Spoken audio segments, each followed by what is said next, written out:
Очередной сигнал 95 был мощнейший. Думал, империя.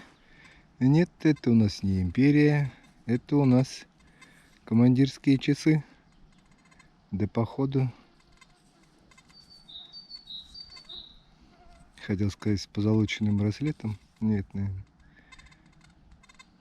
не ходят. Вот так вот. Такие находки бывают. Командирские часы в лесу. Пыль и влага водонепроницаемые. Чпок.